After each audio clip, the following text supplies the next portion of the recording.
Good evening, everyone. It's 8:30 p.m. I got a couple quick announcements for you, just to keep you up on track. You're familiar, our group has a Facebook page to keep you connected, informed on what goes on, not only with this group, all the functions we do, the workshops we put on, but also groups and anniversaries and all kinds of events going on in AA up and down the East Coast. So get connected with that. It's really a helpful tool. There's a lot of posted talks in there also.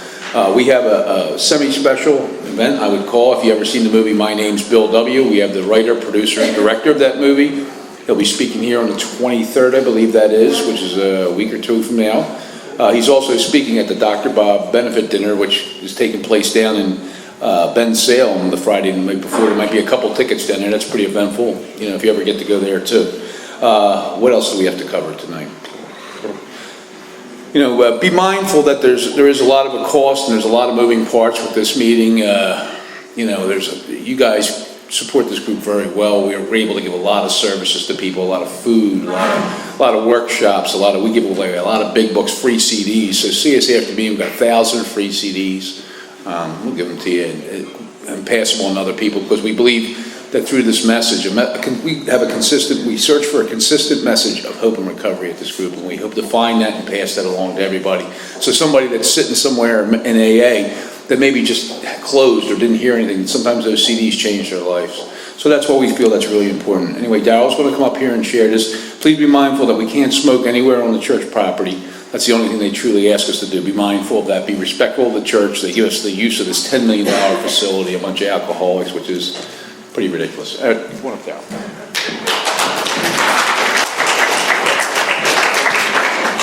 Welcome to the Conscious Contact Speaker Group of Alcoholics Anonymous. My name is Daryl, and I'm an alcoholic. Hi, Daryl. This is a one-hour speaker meeting that meets every Saturday evening at St. Paul's Lutheran Church, 301 North Main Street, at 8:30 p.m. in Doylestown, PA. The business meeting for this group meets every Saturday at 7 p.m. to 7:30 p.m. right here. The purpose of this group is to provide a consistent message of hope and recovery through God reliance and service through the 12 steps and the practice of these principles. We record all speakers so that others may benefit from their message of recovery. If you wish not to be recorded, please ask. This is an open meeting of Alcoholics Anonymous. The group would like to welcome everyone, especially newcomers. Is there anyone new or out of town that would like to introduce themselves with their first name? I'm Leonard, I'm alcoholic. Welcome, Leonard.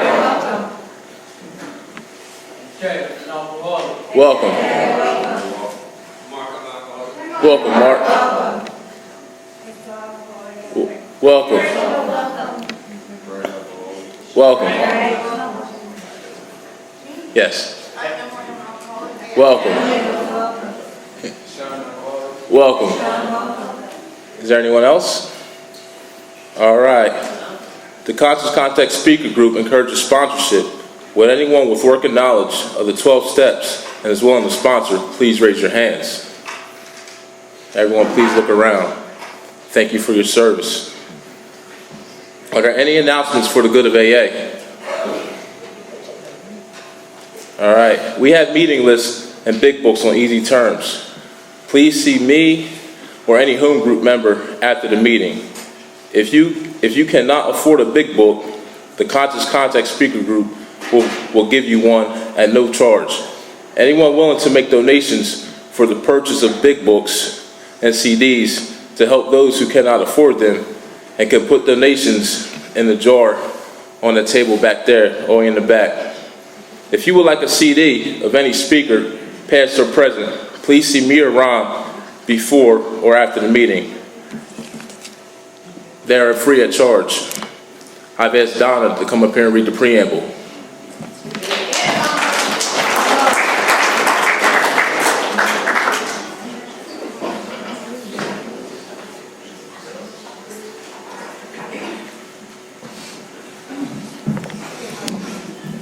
Hi everybody, I'm Donna, I'm an alcoholic.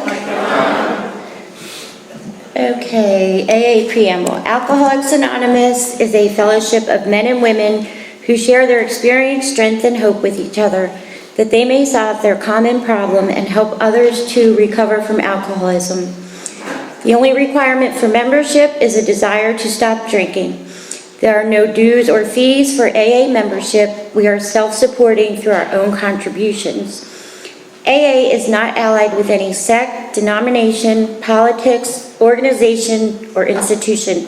Does not wish to engage in any controversy, neither endorses nor opposes any causes. Our primary purpose is to stay sober and help other alcoholics to achieve sobriety. I have asked Heather to come up and read the AA 12 Steps of Recovery. Heather! My name's Heather, I'm an alcoholic.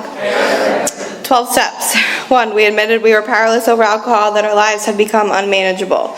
2, came to believe that a power greater than ourselves could restore us to sanity. 3, made a decision to turn our will and our life over to the care of God as we understood Him.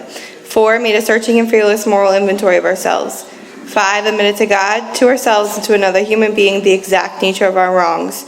6, we're entirely ready to have God remove all these defects of character. 7, humbly asked Him to remove our shortcomings. 8, made a list of all persons we had harmed and became willing to make amends to them all. 9, made direct amends to such people wherever possible, except when to do so would injure them or others. 10, continued to take personal inventory, and when we were wrong, promptly admitted it. 11, sought through prayer and meditation to improve our conscious contact with God as we understand Him, praying only for knowledge of His will for us and the power to carry that out. And 12, having had a spiritual awakening as a result of these steps, we try to carry this message to alcoholics and to practice these principles in all of our affairs. Thanks for reading.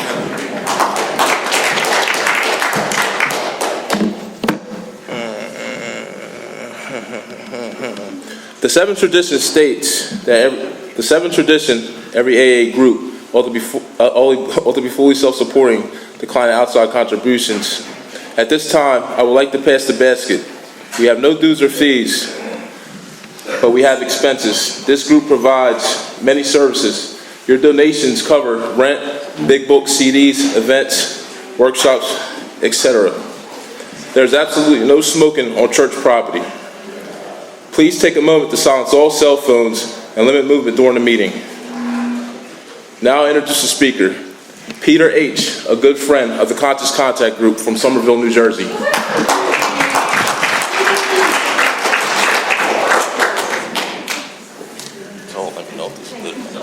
Yeah, my name is Pete. I'm an alcoholic. And the first thing I wanted to share with everybody is my sobriety date is July 4th, 1995. And it was at that point that I got tricked into Alcoholics Anonymous. It was never my plan. It was never my plan to stop drinking. And but again, you know, God has a plan for all of us, and He has a plan for me. It's not my plan, but it's in the end, and it's turned out to be not so bad.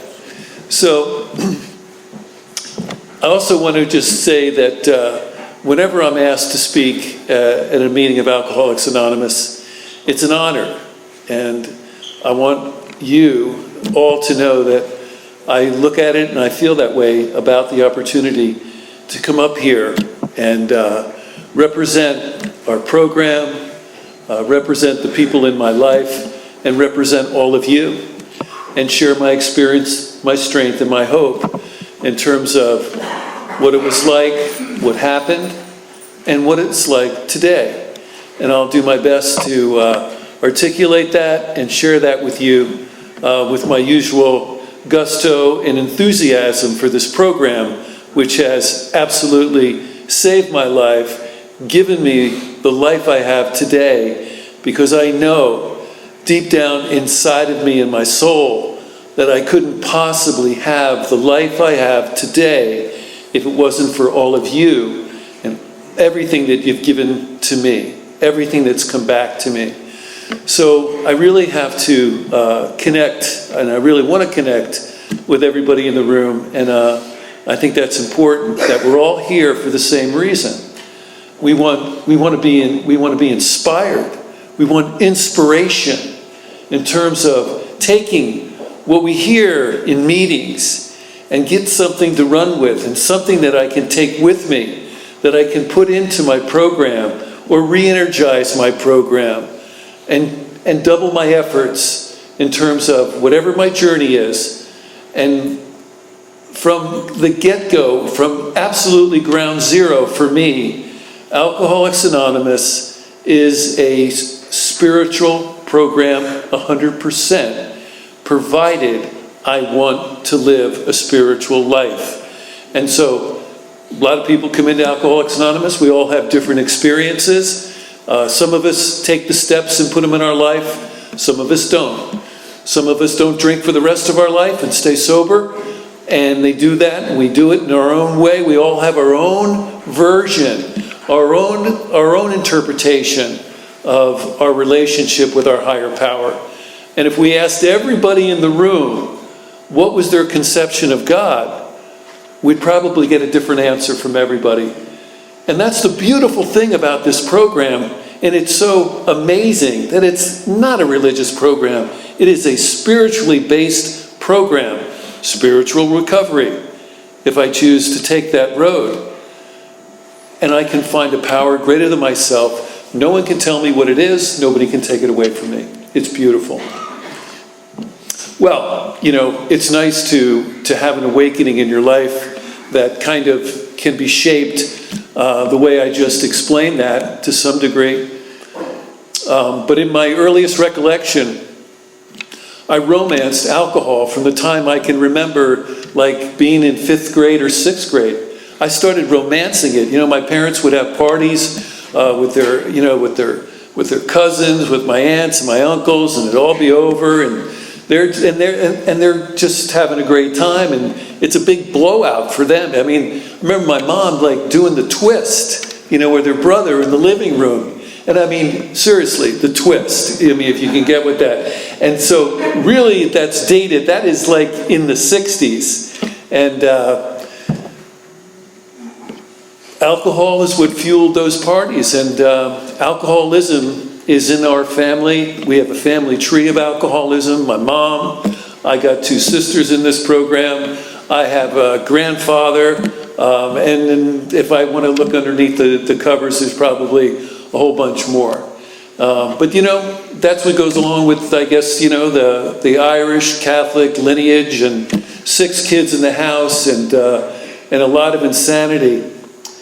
And so I had this romance with alcohol, and I started sneaking beers from the basement refrigerator at a very early age, like something like 7th or 8th grade. Never got loaded, just, felt that I needed to do that. And I don't know where that comes from. To this day, I have no understanding around that. But the first time I actually got a chance to really drink, I drank as much as I could. I got loaded, and that's kind of like the baseline for my drinking career from that point in the 8th grade. And so, from that point on, I really think that I started drinking as a way of life, because I started always thinking about the next time I could drink, or how I was going to get it, and who I was going to get it with, and where we were going to drink it, and on and on. Everything was about that. My whole social life was about getting loaded from my earliest recollection, and that's how I socialized myself. And so if I think about, the inner workings of my brain and my, the way that my makeup, I have this restless, irritable, dissatisfied disposition my whole life. Nothing was ever good enough. There was never enough of anything. I always needed more. And I was always getting things for myself and sneaking them and hiding them. And this has nothing to do with alcohol. This is just a disposition. I mean, I don't know that's just who I am. And so once alcohol started to really take hold, and when I was in high school, it was all about how much I could drink. And it validated me because I could drink a 6-pack when I was a freshman without puking. And then, then it was like, a 6-pack of 16 ounces, and then it was 2 6-packs, and then maybe I could drink a case of beer, in a certain amount of time. And it was all about controlling the amount I drank and showing up the next day and being okay and lining up with life. and taking care of all the athletic activities and, of course, who I am, and I need to show up in a certain way because you expect me to.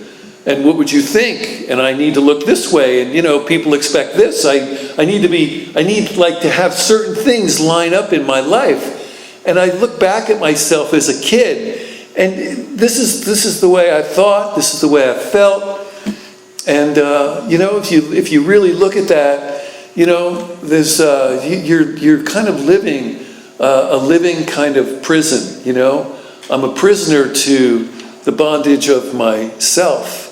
Everything was about me, and everything that I did was about me and making sure that you were okay with me. And that's a hell of a way to live life, and that's a hell of a way to go through life as a kid, and growing up, and so as I got older and I went to college, and I was blessed to go to college on a basketball scholarship, and I excelled in basketball until my drinking career started to take precedence over my athletic career. And I suffered from this thing called low self-esteem. And the basketball career wasn't really going the way I thought it was, And so, but the drinking career was, getting to new and greater and higher heights. I was recognized as the party, and I was all about that. And so things changed, and, and they continue to change. And I always had regret, and I always had feelings of low self-esteem and not good enough and failure and disappointment. And so I'm always living my life trying to find things on the outside to make me feel good on the inside. And alcohol made me feel good on the inside. When I drank it, and when I got loaded, everybody was my friend. Everything seemed okay. And so I gravitated towards that. And so I can't say that, through my high school and college days that I was like, a rip-roaring alcoholic, but I can say that I drank as much as I could, and I had a progression already in motion. I just didn't realize it. And so as I got out of college and I started to, live out there in the world, and I got a job as soon as I could as a bartender, and which I thought was a good idea because these guys who were like professional, full-time, year-round bartenders, they're teaching me everything I need to know socially, to let's say, survive out there in the world. So I'm getting lessons on life lessons from like lifetime bartender type guys, so you can imagine that wasn't really a kind of a spiritual based thing. It was more of a get what you can get when you can get it and get as much of it as you can type of attitude. And so, I rolled with that, and I can say that my alcoholism manifested to a large extent in relationships with women. And I don't know if anybody can get with that, but somehow, all of these beautiful character, let's say, characteristics. They're not character defects, they're characteristics, you see. These are my better qualities that come out because I am a really good guy. And so I would figure out how to get her because she looked good, and then I'd get her, and then somebody else looked good, and so then I'd kind of like move off of that person and get into another relationship, and as it went on and on. And I can't say that until the current marriage I'm in, which is my third marriage, which hopefully is my last marriage, I believe it is my last marriage, up until this particular relationship that I'm in now, married for 10 years, I never was in a relationship where I was honest. And I was always being dishonest and sneaky, and there was never enough of anything. And I'm drinking, and my alcoholism is progressing. And so I got married the first time, took her hostage, and I remember thinking to myself, my wedding day, this probably isn't going to last. This might be good for about 5 years. And I'm living in California at the time, and she's from New Jersey, and we get married in New Jersey, a whole big family thing. It's a first-time wedding, Catholic Church, the whole deal, and she's in love, and I'm doing pretty good. And so, we go out to California, and, we're living out there, we buy a house, everything's good, and then, the secretary at work started looking at me, paying attention to me, a lot younger than me, really attractive, and I'm like, arm's length, until at some point, I just had to give in. And then I start having an affair, and I do that, and then I break the heart of my wife, tell her I don't love her anymore, she's gotta go, we gotta go. And I can't, you can't put into words the feelings and emotions connected with a divorce of that nature. I can't emotionally connect or share with you or put into words what it felt like, but I can tell you that it had a really big time effect on me, and of course on her and her family. And so I'm having this affair with the girl from work, and then that's I can't even tell you how insane that was. How insane it was after the divorce and everything, and then finally she basically asks me to marry her, and I say sure. And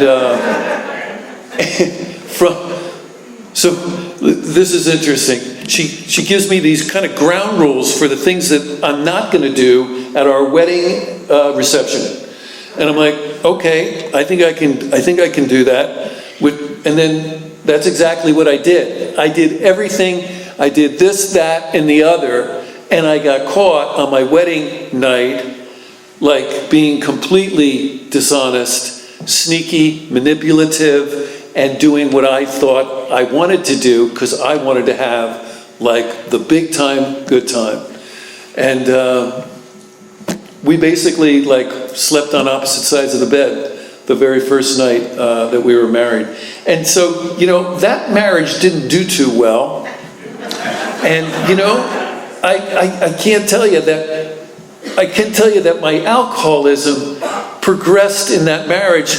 I went from being a big time beer drinker and shots to a beer drinker, a vodka drinker, a tequila drinker, a sneaking drinker, a drinking anytime I can get it drinker, that was like to another level. And I really was all about controlling my drinking, controlling my life, controlling my wife, making sure everything lines up so I can feel real good to do what I want to do. Because I want to do that all the time. I want to feel good. So everything's got to be good, right? So my life was just a series of, make a complete mess out of a relationship, a situation, then fix it.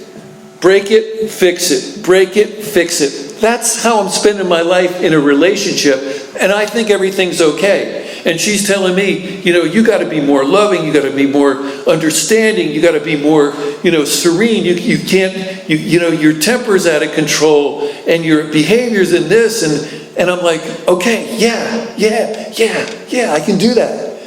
And then I get up, everything's good. And then I go and do the exact same thing all over again, and all over again, and all over again.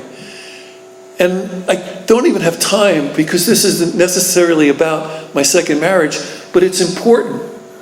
It's important because we're talking about the unmanageability of an alcoholic's life and how my identification comes across for you in terms of my life with alcohol.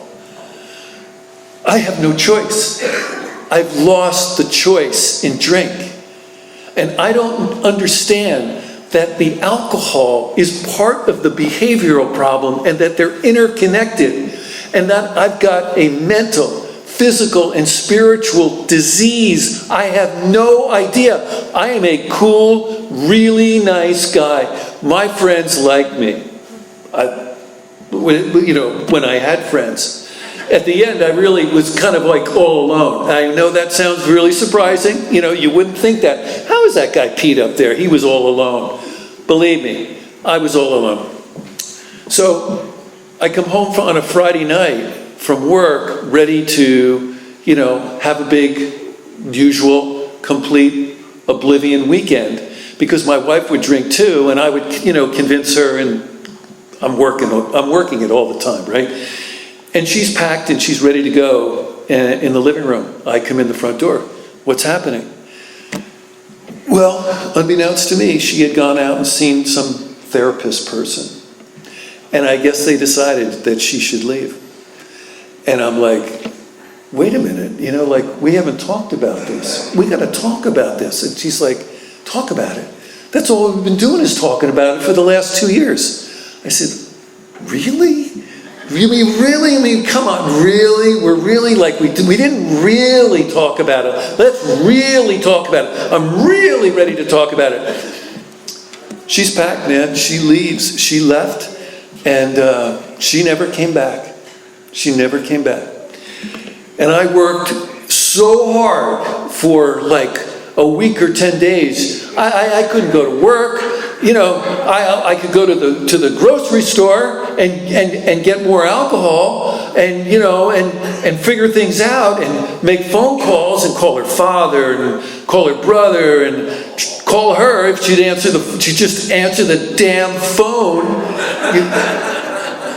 I got a full-time job. I got to get her back. You know, and you think about this. Think about this, man. Pure insanity from day one. You have an affair, you both get divorced, then you end up getting married, and I can't even share with you the insanity of what went on between the time we got divorced and the time we got married, and then the insanity of the relationship and the distrust. She didn't trust me. I mean, ground zero, man. She didn't trust me. I'm like, what is that? You gotta trust me. I'm a good guy. So, God has a plan.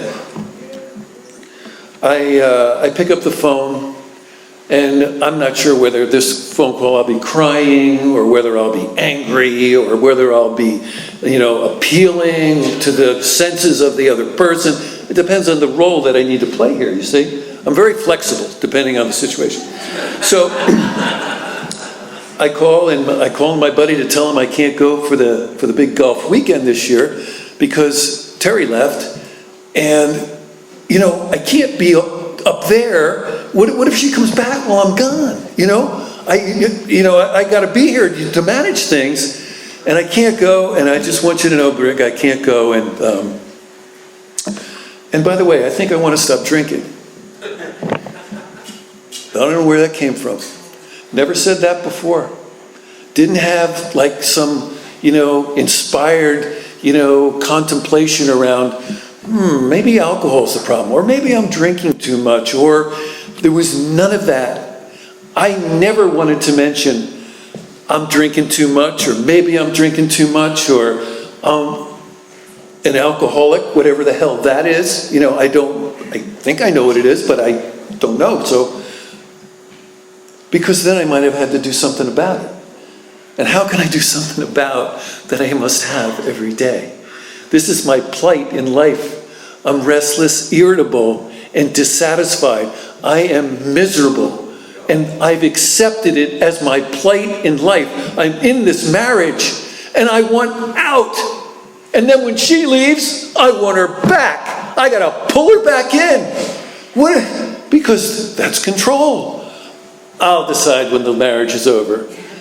I'll decide how things go. I've got this whole plan in my, you know, I'm getting worn out just reminding myself of how much work that was. It's absolutely incredible. Incredible. And so I say to my friend, I think I want to stop drinking. Now, unbeknownst to me, he's a year and a half sober in Alcoholics Anonymous, and he's way worse than I am. Everybody I kind of socialized with were worse than me, you know, at least as far as I could tell. And so I'm sharing my tale of woe that she left me and this and that and so he starts 12-stepping me on the phone. He's lying up one side, down the other, man. He's telling me, you should go to AA, and AA, you're going to be a better guy, and she's going to find you attractive, and she's going to come back. And I'm like, yeah, I'll try that. So about, I don't know, it was the next day, the day after, I went to a meeting, and that experience was really amazing. Again, God has a plan. And I go to a meeting, it's about 3 or 4 blocks away from where I live. It's a meeting room right next to a recovery house where there's meetings there morning, noon, and night. How if I ever knew?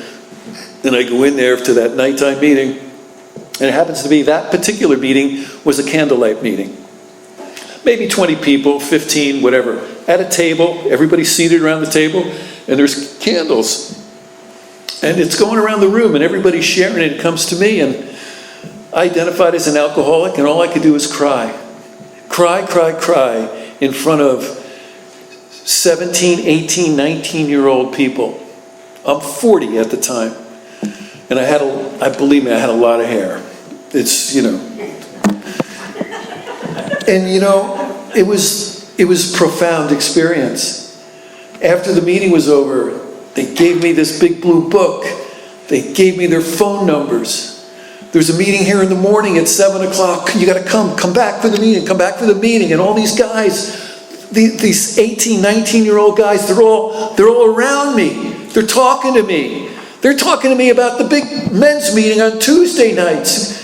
And I'm like, all I felt was, I don't remember what they said, but I remember the love that I felt. And it was just absolutely amazing. It was powerful because it gave me the enthusiasm and the courage to come back the next day. And I did that. Shaken, freezing, feeling like hell, sick like crazy, but I came back.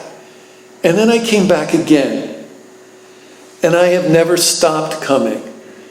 In my 23 plus years of Alcoholics Anonymous, I have never stopped coming. And it's interesting because God keeps putting things in my life. And it's like, wait a minute, what about my AA meeting? And what about my home group? And what about, this? And what about my job and my wife? And now we've got all of these things, and we've got a house here and a house there. And it's like, whoa, I can't manage all this. That's right. I can't manage it, but God can. And I found that in here. These 12 steps are absolutely amazing. And my early sobriety, it was like, in 2 weeks, I got introduced to my sponsor, Tony. And I remember the first year, I didn't do anything without talking to Tony. I didn't make any decisions. From the biggest or to the smallest, I talked to Tony. Tony's given me the advice. Tony's given me the direction. Everything was amazing. I look back on my first year of sobriety, and it was the toughest because I still wanted her back. And it was the greatest, most amazing year because I didn't have alcohol or drugs in my life on any level. And I'm finding freedom. And I'm finding something that I didn't know existed. I just didn't know. I remember getting through a series of amends in like 6 months of sobriety and driving home from a meeting at night and having this moment where I just broke down in tears because I hadn't thought of taking a drink and I couldn't remember. And it was so profound and so powerful that it gave me inspiration to keep going and finish my amends and live in this work. It's just, you can't explain it. You can't take feelings and experience and put them into words. I can't, because it's an experience. And the beautiful thing is it's here for all of us. And so I worked real hard. Like I said, she didn't come back. And I started down this road with sobriety. And one of the gifts was that I was given the dignity of being taken through step one and having my own personal, again, experience with the physical, the mental, and the spiritual aspect of our disease, and identifying with it and having my own chance to make my own decision. I stand here tonight and I say to you, my name is Pete and I am an alcoholic. I ID with the physical. When I drink, so many times I had no idea how much I was going to drink, how I was going to drink it, or what was going to happen. But I drank it anyway. I didn't care. And I knew I was living with reckless abandon. And I put myself and whoever was in my life at the time at risk because I was so reckless. It's incredible that I'm still alive. And I think if we surveyed everybody in the room, we would be hearing that all over the room. That you can't believe that we're alive. So we're the lucky ones. We're here in this room of Alcoholics Anonymous for a reason. We're supposed to be helping the next alcoholic and practicing the principles in all our affairs. And if I look at that, can I do better with that? You're darn right I can. Can I raise the bar with my sobriety, my recovery? Absolutely I can.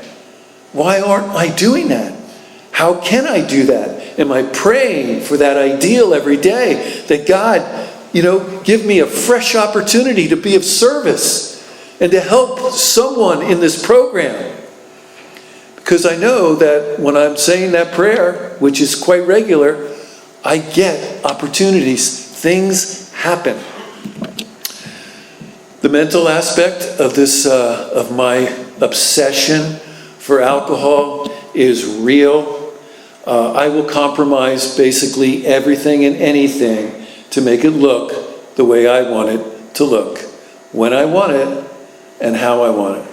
And that's just one of my, I guess it's a gift, really, it's a gift. I'm able to take what looks really like that's not a good idea, and I can spin that into a really good idea. You see, I've also been pretty much in sales my whole business and professional career. So, I use those, skills, to my advantage whenever I can, wherever I can. And so I'll just talk about that in a minute. But so I have this mental obsession for alcohol and drugs because I believe that they are going to lead me to the promised land. You see, I'm here, but this isn't where I need to be. There's got to be another place. Let me get in the car and drive there, and I know the car will take me where I need to go. And maybe she's there, and maybe it's there, maybe it's all there, but I'm going to find it, and so there's a constant pursuit for the next really good thing, and there's always more. There's always more. There's more because there is more, and I'll have more because I want more, and I can get more, so I'll have more. And I got a problem of more. There's never enough. There was never enough of anything. There was never enough of anything. And so that's my DNA. I was born that way. I really believe my sickness, my soul sickness, my characteristics, all of my really strong attributes are the things that I was born with. I just didn't know that I was going to be so good at perfecting them and taking them to the next and the next and the next level. The problem is that you leave a whole, let's just trail of damage and ruin and whether it's people's lives or their feelings or confusion. That's another good one, So the point is that the unmanageability of my life, my obsession, my mental problem, my soul sickness, the unmanageability of my life manifests inside of me. It's not out there and all the cars I smashed, you know, and I don't know how many, when I started working, they gave company cars out. I'm like brand new in the company that I work for. I've been in this company now 38 years. Can you believe it? 24 years sober, 15 years literally like a runaway train. Fortunately, my coworkers and my employers were very much in support of my behavior and my ability to drink a lot. At that time, you know, I grew up in basically the 70s. You know, the end of the 60s into the 70s, things were different. And if you're in my age group, you know exactly what I'm talking about. And they condoned that, you know, and in spite of the fact that the very first company car I had, I smashed it up within a week on a complete weekend binge in Boston. You know, drove up there in the new car, wrapped it around like this stop sign and taped it all up and drove it back like 30 miles an hour to New Jersey in the middle of the night. And they're looking all over for me. My friend told me all over the neighborhood. The cops were looking for... And then I talked my way out of it. Because that's what I do. Came up with a real good story. And I think to the point, you know, because there's a lot of stories like that. But I really don't want to necessarily burn up, you know, the time with that.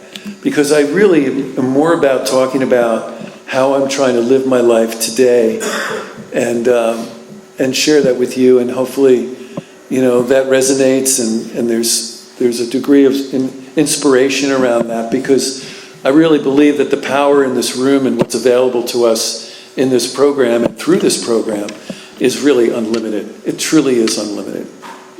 And so I was talking about the unmanageability of the third part of my disease. It manifests inside of me. The outside part, oh yeah, that's how I got off on that first car accident, is out here, right? I'm trying to always fix the inside with everything that's on the outside. So I'm running after everything that will make me feel good. And so my truth is, and what I've learned and what I've found in here, is that my unmanageability rests inside of me. Restless, irritable, and discontent. And that really explains who I am. And when you have that, and you throw, you know, egomania with low self-esteem on top of it, you're living in this constant state of fear and anxiety. And there's never enough. And that's really been that was my experience drinking. And so I have that experience. I find Tony is the sponsor. We're into the steps, and we go through the first step. And so you come out of it. I came out of the first step, and I said, what's next? And the next step is, you know, coming to believe. And, you know, the experience I've had with coming to believe is that I come to believe every day. And if I'm not coming to believe every day, and I go, let's just say I'm moving away from God of my understanding, and all of a sudden it's like I'm out here. You know, it's I liken it to either I'm going up the escalator or I'm going down. There's no in between for us. I'm either loaded or I'm not. I'm either over here or I'm not. And that parallels my experience with alcohol, and it parallels my experience with life, and it parallels my experience with everything we do in here. And so, came to believe. God either is or he isn't. God is either everything or he's nothing. And so that seems really radical. But if I think about it, contingent on the maintenance of my spiritual condition, that's what it's all about for me. That's ground zero. I need God like I need the air I breathe. I need power in my life. The book talks about finding a power greater than ourselves that is going to solve our problem. I'm the problem, right? Pete is the problem.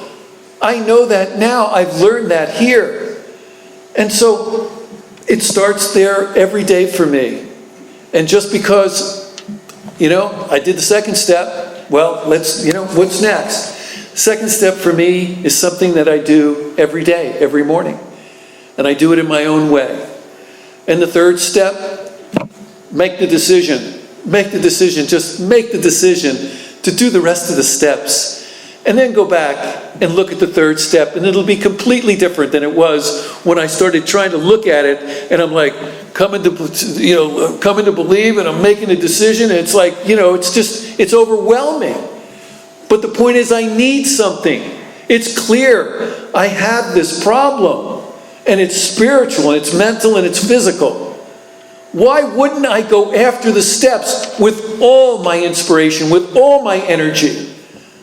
Why would I hesitate? Why would I hesitate in that fourth step?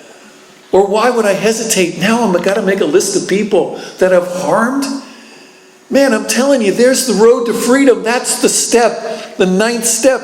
Find a new freedom and a new happiness that I didn't know existed. I made amends that literally I'm leaving someone's house. I'm walking on water.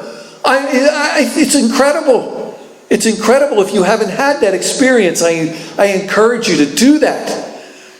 And then basically living literally in the 10th step every day as I'm walking around, contemplating the presence of God, asking God in prayer. Last week was a rough week. I've been in this company a long time. I've achieved things. I guess I've achieved things. The achievement is that I get to help other people. That's the achievement. And then I still work there, and they seem to like me, and they want me to stay. And so they made a lot of corporate changes. Our new year starts April 1st, and they rolled it out Friday morning in the big staff meeting for the whole company, and they put it up on a PowerPoint, and here are the new positions that these guys are all going to assume, and here's my new boss. I got another new boss at our company, and I'm not sure I like that. I'm sitting there, I'm sure I don't like that. I like the old boss, because he didn't ask me any questions. He never asked to see me. He knew my name, but but he's not asking me what I'm doing, where I'm going, or why I'm going there. It's beautiful, man. I'm like calling all my own shots at work, and I'm helping everybody, and I'm coaching the team, and we're doing good. Now I got to report to this guy, and this guy does nothing but ask questions. He wants to know everything, this guy. He's a total polar opposite. He says to me, "Are you okay with this?" I go, "Well, do I have a choice? Ask me if I like it. That's a better question." No, and I don't like it, but I guess I have to be okay with it. And so I'm sitting there in the meeting, and then they had 2 new board members. These 2 guys, I'm like, I wonder why I'm not a board member. But you know something? I don't want to be a board member. But I want you to want me to be a board member. So I'm sitting there in the meeting, and all of a sudden, I'm feeling all alone. I'm feeling kind of sorry for myself. I'm thinking like, screw this, screw them, I'm taking on old behavior and old thinking, just like that. And here's the difference.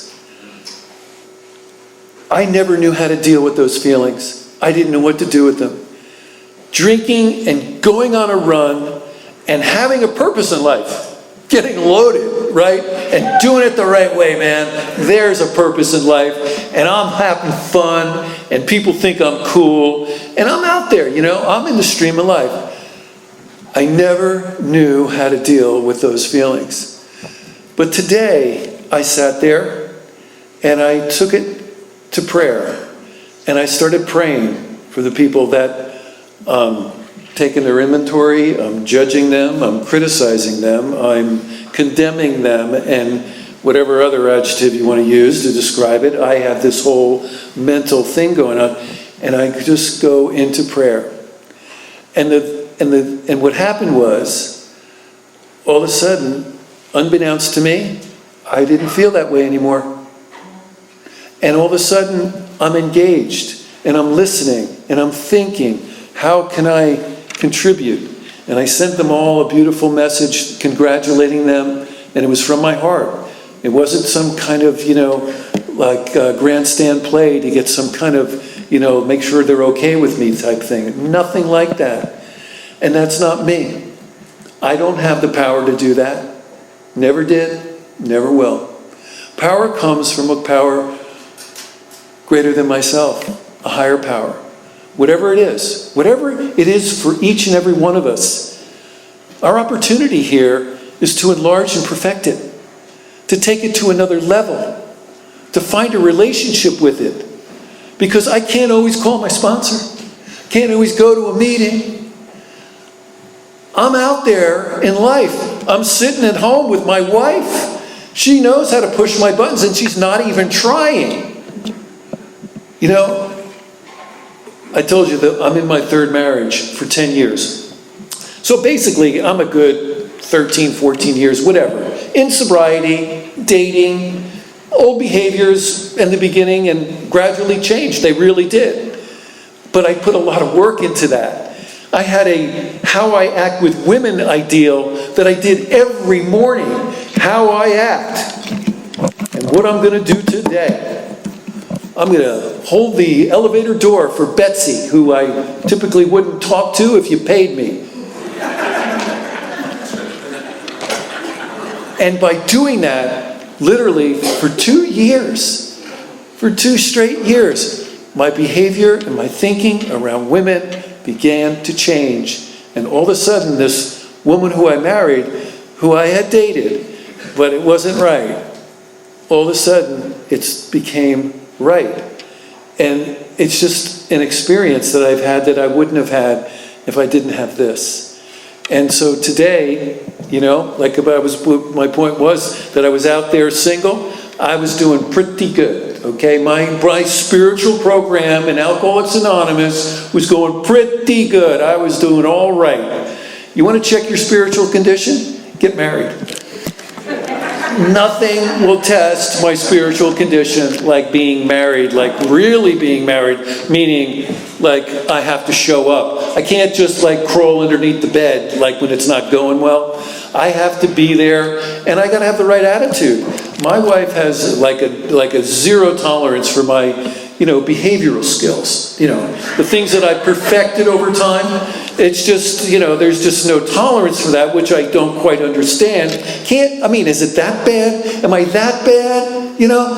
Come on. Can I get, what am I, perfect? I gotta be perfect. It's like, and then the beauty is, and the gift is, that in very short order, I'm able to step away, get quiet, and own it, and see my behavior, and see my truth, and take responsibility for it. And when I do that, all of a sudden, by just some supernatural osmosis, we go like this. And now we're here. We were down here, now we're here. And I can't do that on my own. I can't stay sober. I cannot stay stopped. If you take this away from me and leave me sitting in that seat where I was Friday morning, it will build and build and build on it. It's resentment and it's fear and it's all of the things that go with it that are driven by those two things that will take me back to a drink all by myself, sitting on my couch, telling myself I'm okay being alone as long as I can take care of myself and do what I want to do. And I'll die that death. I'll die that alcoholic death. That is absolutely my truth. I haven't had my last drink unless I continue to grow in this program. And so I really love the 11th step. I've been one of these people who have had spiritual disciplines in my life, practicing the presence of God, meditation, spiritual reading, spiritual journaling, writing, identifying. My sponsor, I'll mention this because this is like Tony. Well, Petey, that's what he called me, Petey. I want you, what you're going to do now, we did the 5th step, so here's all your character assets. We're going to call them defects. You call them assets. We'll call them defects. I got them written down here for you. You tape them up on the, your bathroom medicine chest door. And in the morning, you pick one. You write it down and how it's kind of like manifesting in your life. And write the opposite ideal for the day. So there we go. We've got an ideal to get started with. Do a little meditation. Do some prayers. There you go. There's step one. Then at night, we're going to do our nightly review. I want you to write out how you did with that. And I want you to call me and you share that with me. And then I've had that practice with other guys that I've worked with and other guys that I just, I'm in sobriety with, where we're calling it to each other at night and we're sharing our nightly review and sharing how we did with the ideal today. Even if it's just holding the elevator door for somebody or saying hello to somebody or doing something that I normally wouldn't do that's outside of my comfort zone. I'm doing it. I'm taking some kind of action. And so you take that, and now you're working 6 and 7 every day because I'm looking at my character defects. I'm asking God to remove them. I'm humbly asking God to return me. So it's a total package, and it's out there, and we're undisciplined, but we let God discipline us in this simple way. And I'm going to end with just this. I wouldn't have the life I have. I wouldn't have all the gifts that God's given me. I wouldn't have all the forgiveness and second chances that God's given me. And I certainly wouldn't have this life and all the opportunity if it wasn't for all of you and everything that I've gotten and continue to get in Alcoholics Anonymous. Thanks for letting me share.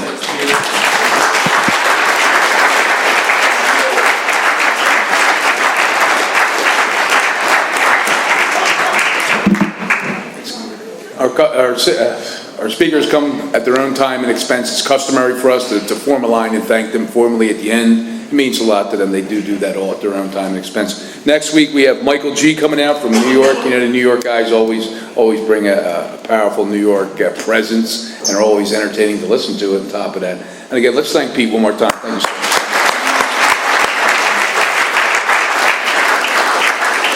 Our anniversary is coming up in April. We got some fantastic speakers lined up. We're going to do a workshop here, like a mini convention. It's all absolutely free with a free lunch. So keep updated on the Facebook so you can keep informed. Anyway, we got a nice way of closing. If you care to join us, let's circle up. And don't forget the meeting after the meeting.